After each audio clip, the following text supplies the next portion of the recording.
Imagine getting up every day full of energy as if you were in your 20s again. What would that be like? What would it be worth to you? What is your health worth to you? Think about it.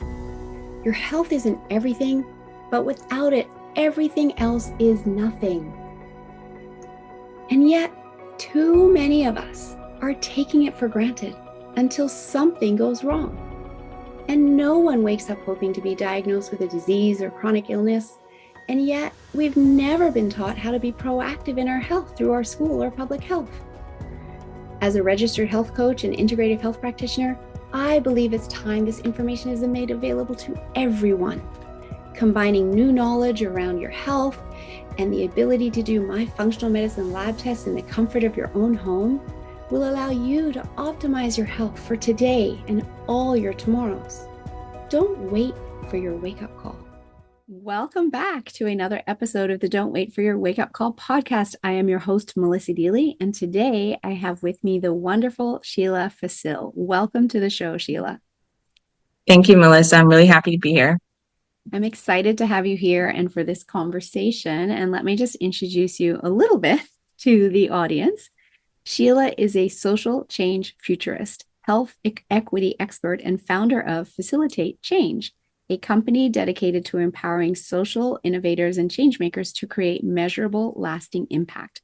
With over 15 years of experience driving healthcare transformation at leading institutions, including Brigham and Women's Hospital, Dana-Farber Cancer Institute, the Veterans Health Administration, and Boston Medical Center, Sheila blends her expertise with lived experience to advance health equity and social change.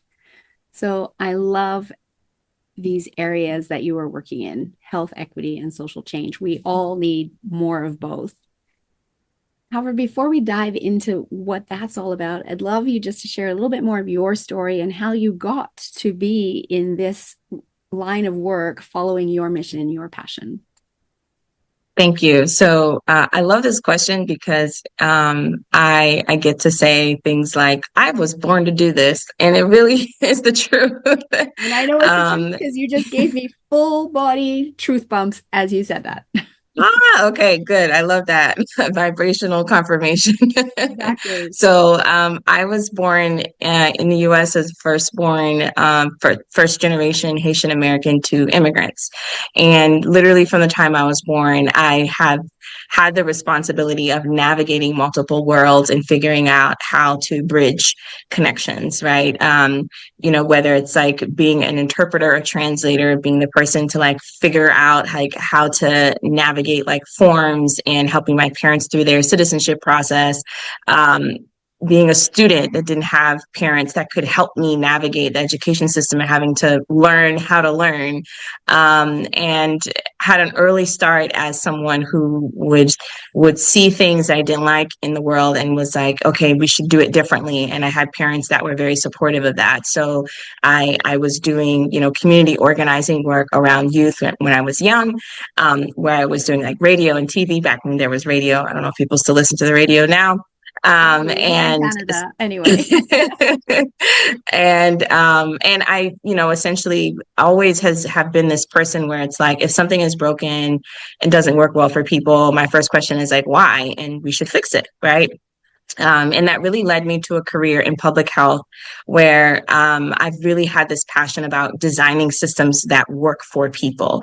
I firmly believe, a quote, I am not the person that came up with it, every system is perfectly designed to produce the results that it gets. So if we're getting bad results from our healthcare system, if people aren't able to access good care, stay healthy, get the treatments that they need, if it's not affordable, it's designed that way. And if it's designed that way, we can redesign it to work for people. I love that. And I love that question of why. And, we always say, if it ain't broke, don't fix it. However, if it is broken, let's figure out a better way. And let's face it, that's how all innovation and change happens from the beginning of time. And things can work for a period. And then we all evolve. World changes and then it no longer works, and we don't have to stay stuck in what no longer works. And so I love your desire to ask the question why and to want to get in and fix it. And I've recently written a blog on why should be your favorite question. It allows us to be in that place of curiosity, which allows us to learn. And absolutely. Beautiful. What, as you said, you were born to do this and you've trained your whole life. And I love that you are stepping into this from your total being in order to fix something that is very broken, unfortunately. Yeah. However, it takes all of us to fix that. And the fact that you are now looking to redesign healthcare to work for everyone, let's dive into that. What does that look like? Because to the listener, that sounds like, whoa, that's a massive job and too big for someone to do. And however, all change starts with one person, and then more people get on board, which is why I wanted you on the show. So more people can hear this and more people can support you. I appreciate that. And you're right. It is a big mission and vision, right? And not something I will ever be able to accomplish on my own. But I think there are some key things that we can really start to move the dial on. And there's some opportunities that I think are presenting to us right now that give us the tools to do that. First, I think healthcare should be centered around people. Healthcare is a social space. It is humans helping humans, right? It is people taking care of their family members. It is nurses taking care of someone's daughter, right? It is doctors taking care of someone's husband. Like, these are families and communities that we're talking about at the end of the day. So I think it's incredibly important to humanize what the work is. And one way to do that is to center around people's stories as a source of innovation. I think oftentimes in the healthcare space, when we think of innovation, we think of like fancy new technology and devices and all the things that beep and sound and alert us and make things like efficient. And that is great, but it has its limitations if the technology or the solution is not designed around people's lived experience, period, right? Also, it doesn't work if the overall healthcare system is failing people, right? In the form of just not being able to even access the doctors or specialists that you need when you need them, right? Or in cases where we're seeing, even in the US, hospitals closing, right? So people in very vulnerable communities, so people are no longer even able to access the care that they need.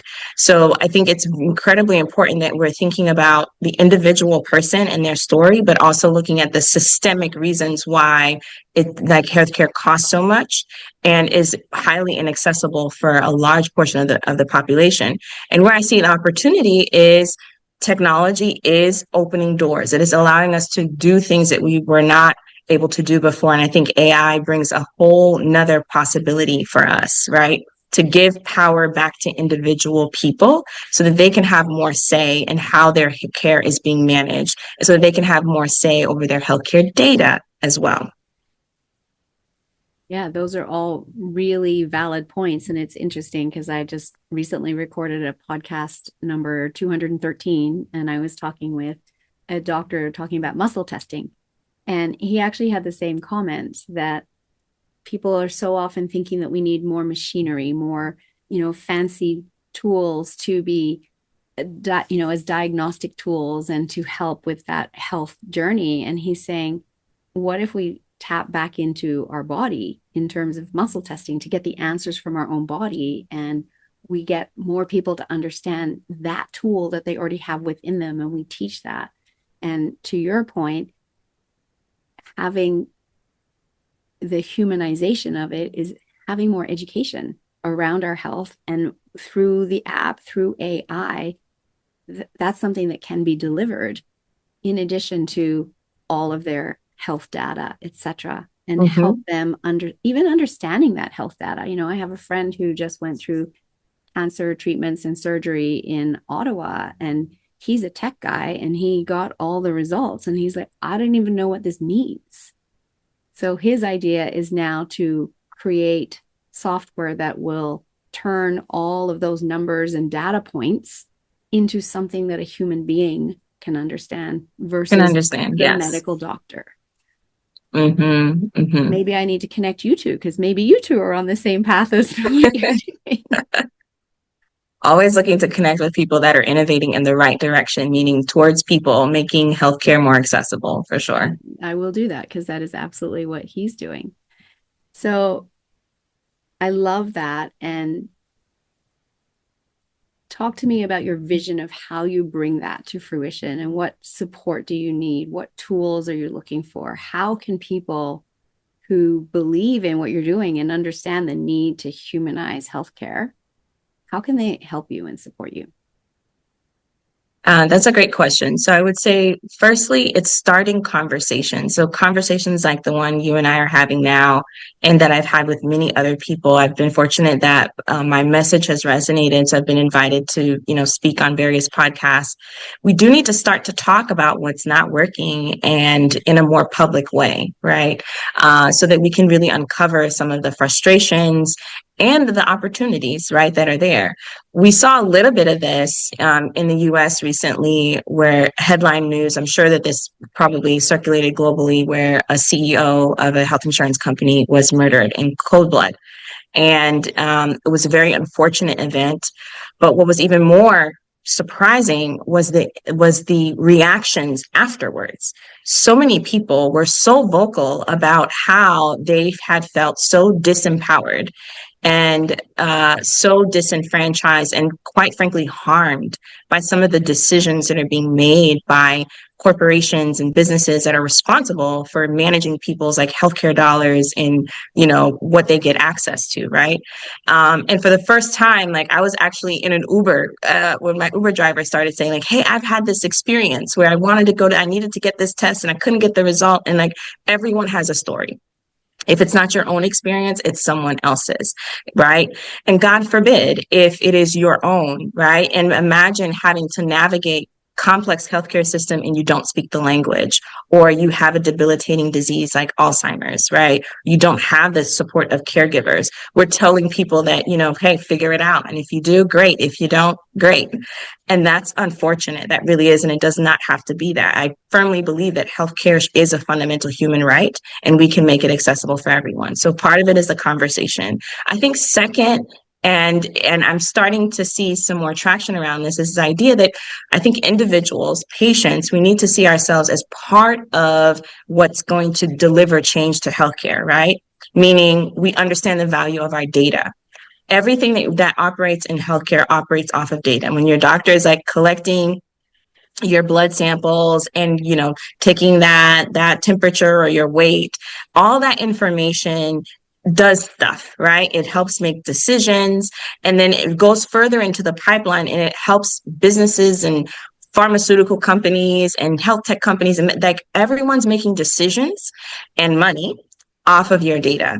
And you as an individual, as a patient, you need to be aware of that, and you need to take control of that. And we're starting to create more tools. And part of what I'm doing at Phicil-itate Change is creating a platform where patients can have more ownership and sovereignty over their data, so that they own it, they consent on who gets access to it, and they're compensated when it's used for monetary purposes. And I think that's really going to shift power back to people, because then you understand the role that you play and the value of your data. And I think it will force the industry to reckon with the fact that they're hoarding patients' data, not making the best use of it, and not making the best decisions. But now we can start to be collaborators and on the same level playing field as the folks that are making these decisions.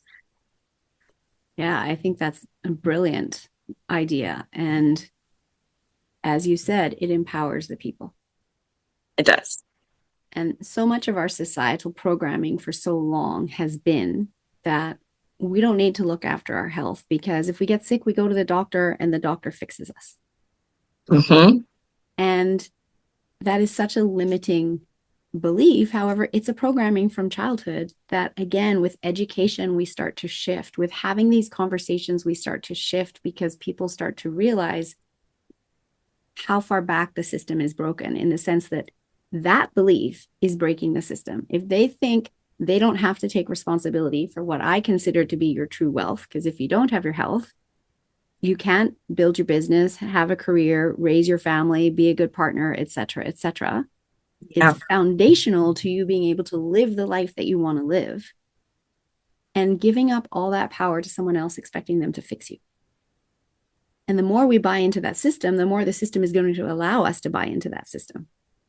Mm-hmm. Versus if we start to realize we need to take responsibility for our health, which means getting educated, accessing, podcasts like this, reaching out to different practitioners. So yes, you can go to the doctor. Absolutely.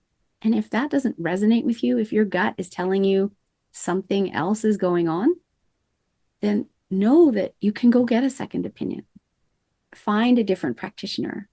And then with the tools that you're bringing to people, that will give them even more ability to become educated and to be able to make better decisions in their health journey. Because after all, it is their body. It is. And they should have the final say. Absolutely. And go ahead. I was just going to say, they are their own best doctor because they've lived in their body their entire life. And when they listen to their symptoms, when they listen to their gut, their intuition, and they know something's wrong, don't accept being told it's all in your head. And absolutely. Something else. You stole the point right out of my mouth. I was going to say, and you are the expert. You're the expert in living in your body. No one else has the same experience as you do, right? So if you're that person who's been living with diabetes for 10 years, you're the expert in diabetes. If you've had a rare disease, you're the expert in that rare disease, in sickle cell, in any sort of condition.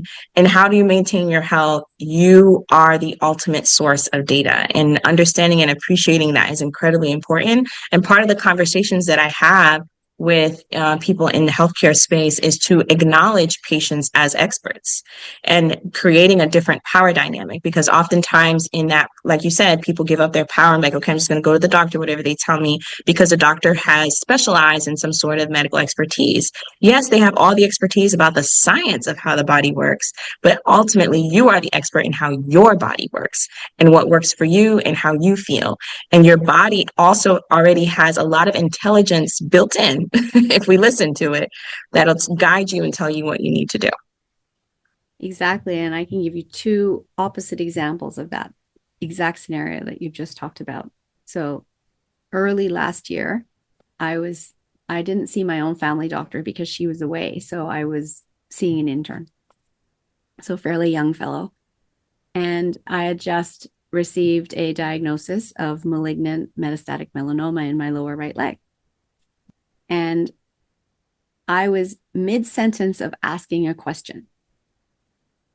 And he said to me, I am the doctor. You do not ask me questions. And I think my jaw hit the floor. And then he looked at me and goes, oh, sorry, I don't mean to be a dick, but I know what I'm talking about. And I'm like, you don't even know what I was going to ask you. Wow. And I walked out of that office. And being a holistic practitioner, I chose to do things my own way throughout that entire journey. And I didn't follow standard protocol at all. I did not have lymph nodes removed. I did not do radiation. I did not do chemo. I used other tools in my toolbox. And I did a podcast on that. It's episode 174, I think, if people want to hear that story. And advocating for myself throughout the process, I realized how hard it is for others to do that in our current system who don't even have the knowledge that I have. Yeah. The flip side is when, this is like 12 years ago in Australia, when my mother moved towns, she needed a new doctor. And she called up a clinic and said, I need a new doctor, and I would like a doctor that is willing to listen to me and to collaborate with me on my health journey. And the receptionist said, oh, I know the perfect doctor for you. Now, yay, my mom has an amazing doctor, and kudos to my mom for even taking that approach in finding a new doctor.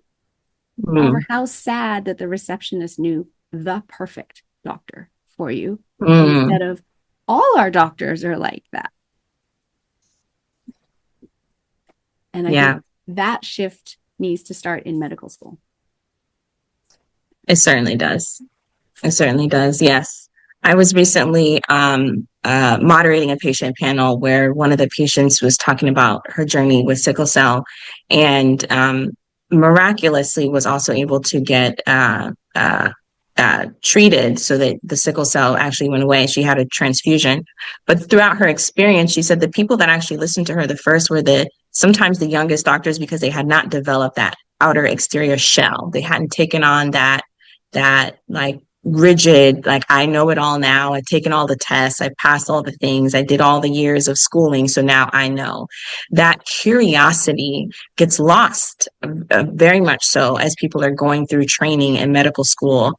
And it's something that actually I think needs to be very much like protected by all means necessary, because yes, science has taught us a lot and has answered a lot of questions. It is miraculous some of the things we can do. People can walk into emergency rooms with limbs separated from their bodies and body parts, coming apart and be patched back together. That's science. Thank God for that.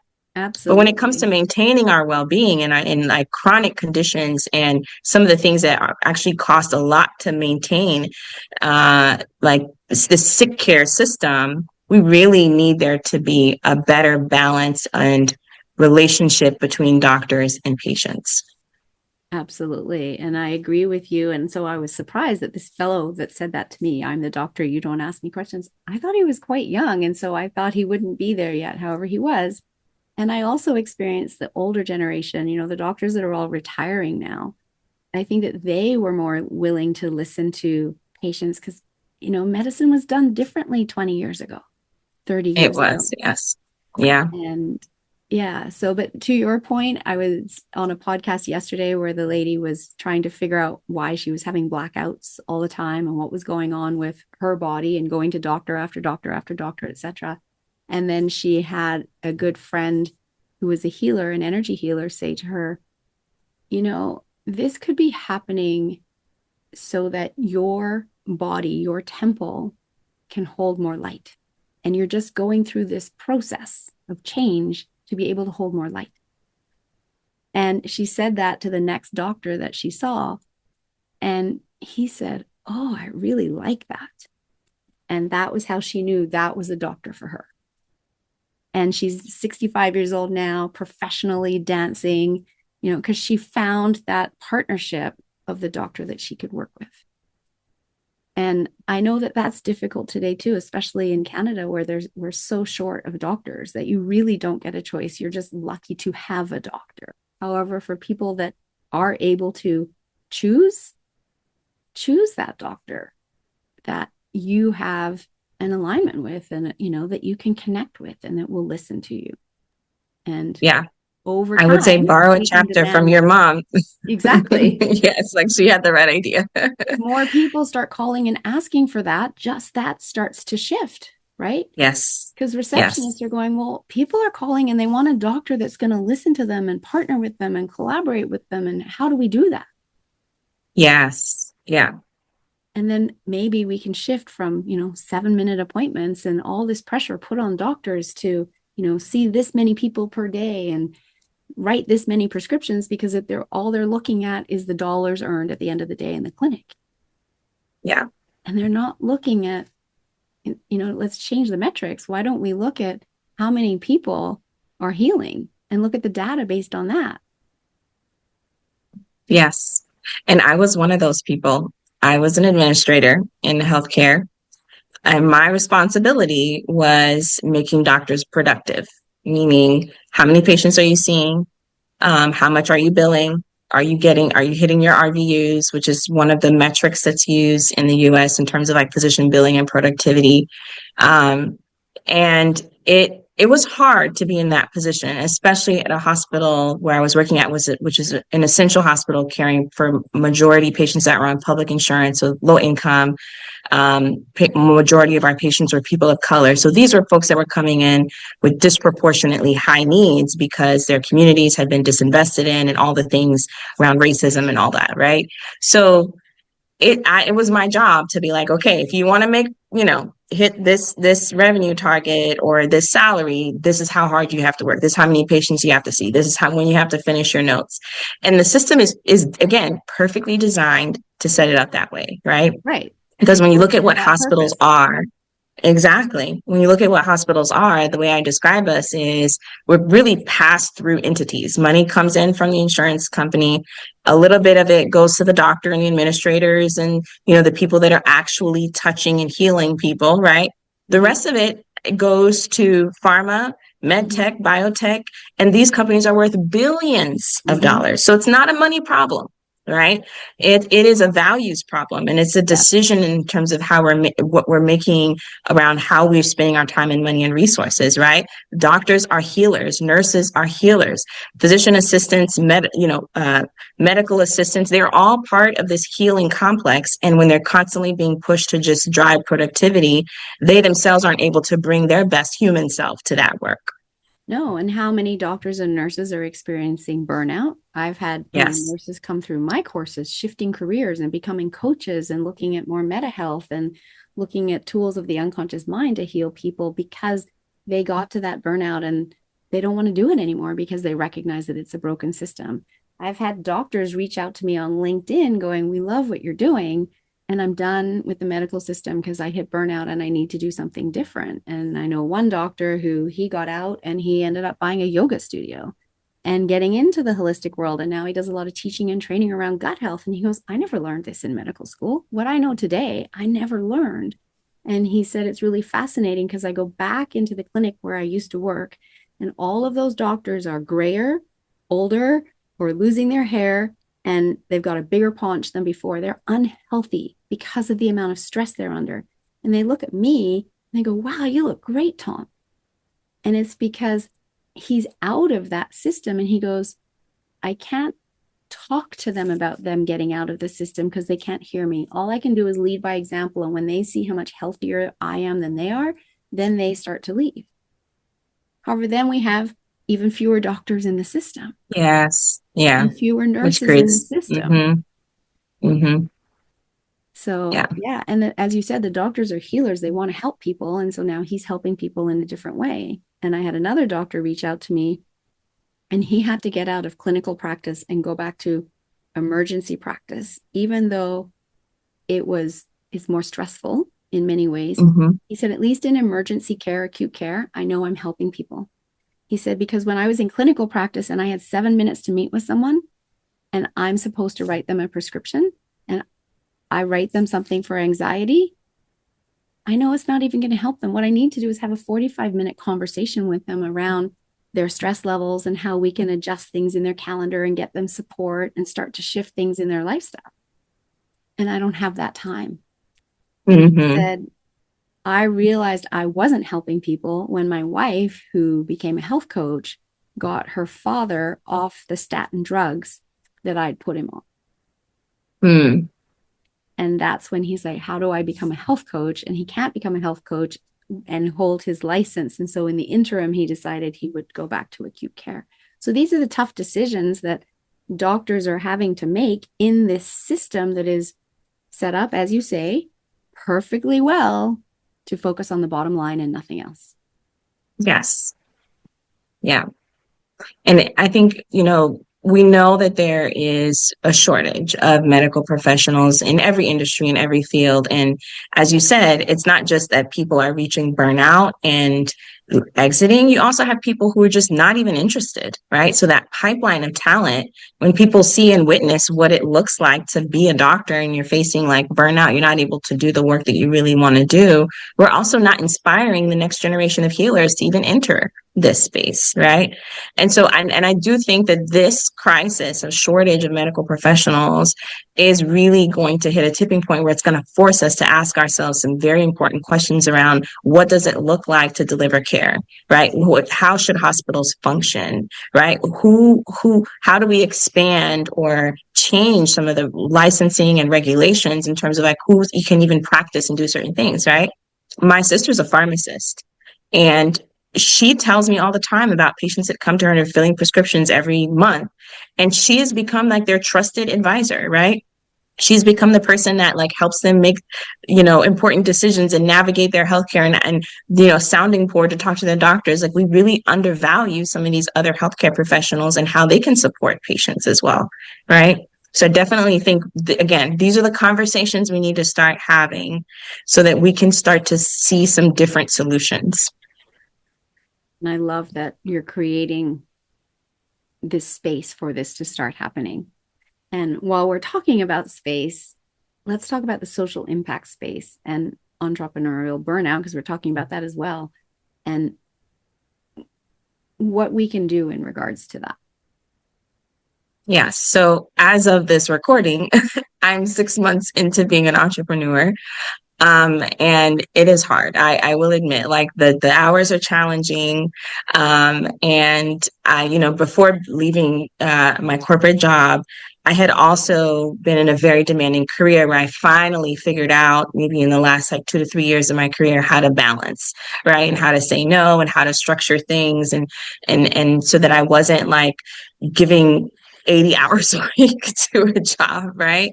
It's different when you're an entrepreneur because your business is your baby, like you care about it, you want it to grow. And you have to feed yourself, right? Like you're not getting a check at the end of the week for showing up. So you have to do the work, you have to strategize, and there are millions of decisions you have to make at any given point that are determining the trajectory of your business, right?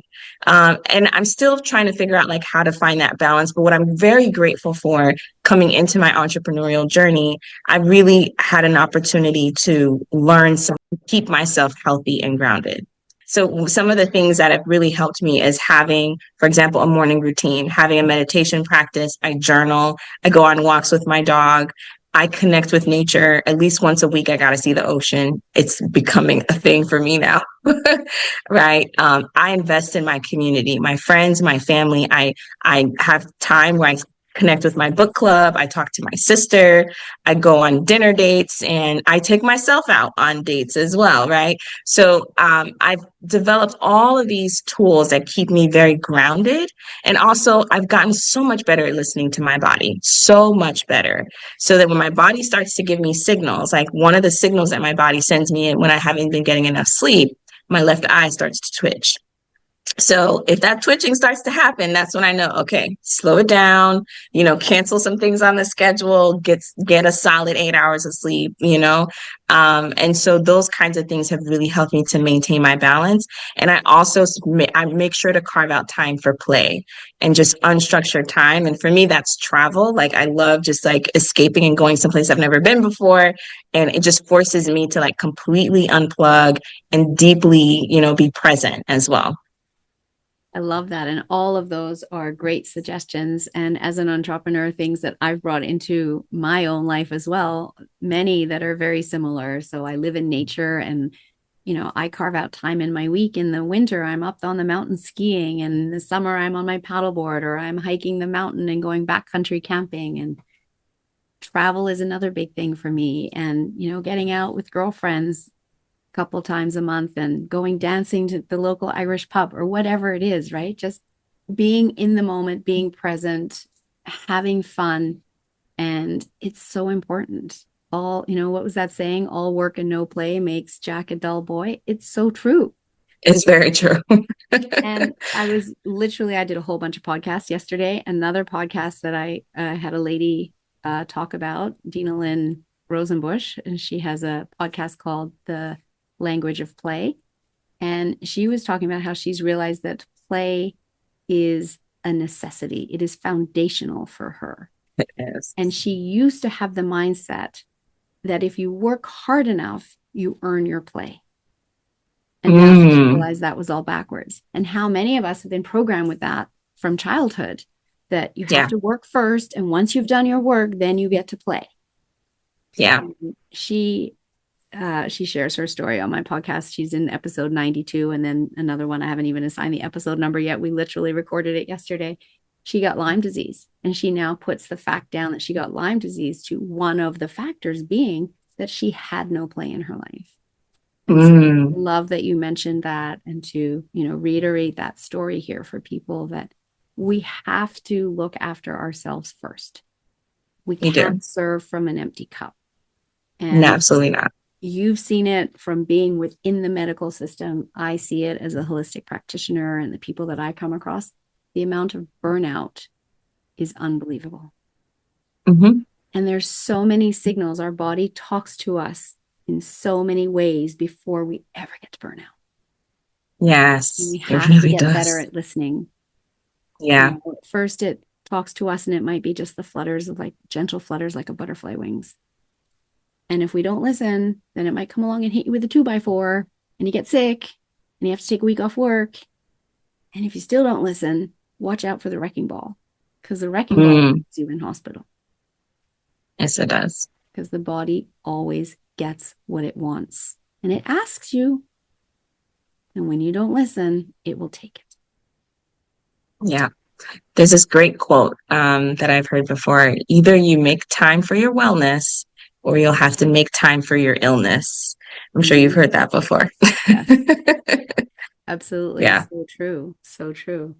So if we all start shifting our mindset around our health, making time for our wellness, prioritizing it, that starts to change the system as well. Because when we do that, we are asking for different levels of support. Yes. And even when it comes to insurance, when we do that, we're asking for, more support on the holistic side, the prevention side. Cover my supplements. Don't cover my drugs.